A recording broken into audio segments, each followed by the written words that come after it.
Hey everyone, and welcome back. Tom Cornelius here, application engineer at 3M. In the last video, we began the sanding process on our body filler. We did the initial sanding steps, and in this video, we're going to finish sanding our body filler using 3M standard operating procedures.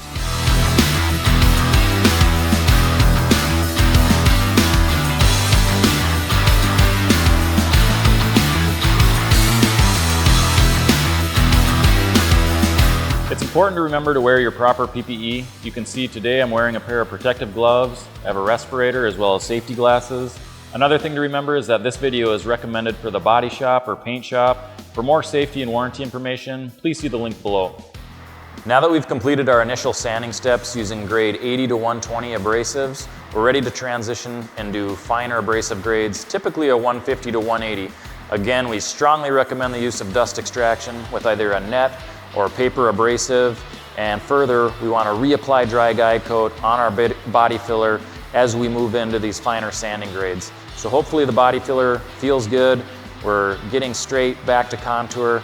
That would be a good transition to move to the finer grades. Again, we recommend 150 to 180 and the use of dry guide coat, and we want to continue blocking our body filler until it feels completely smooth, flat, back to contour. Overall, it feels good, and we're confident that we're ready to move to the glaze step. Once we've completed blocking the body filler, there's a couple more steps we need to do before we're ready to move on to glaze. One of those is going to be to reapply the dry guide coat to the outer perimeter paint surrounding the body filler area. Inevitably, there's sand scratches from the block out in this painted area, and we need to reapply that dry guide coat to the paint, and we need to use a grade 180 abrasive on the DA and properly refine and feather edge all of that surrounding paint to reduce the chances of any sand scratch swelling or repair mapping.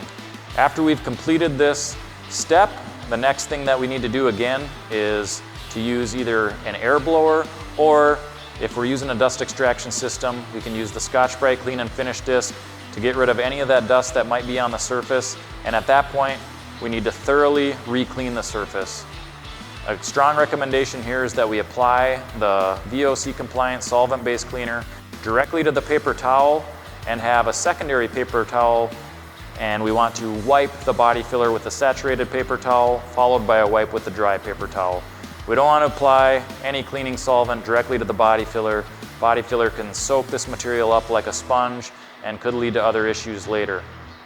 If this is your standard operation, it's strongly recommended that you apply dry air across the body filler to force out any of that cleaning solvent that may have weeped down deep or absorbed into the body filler.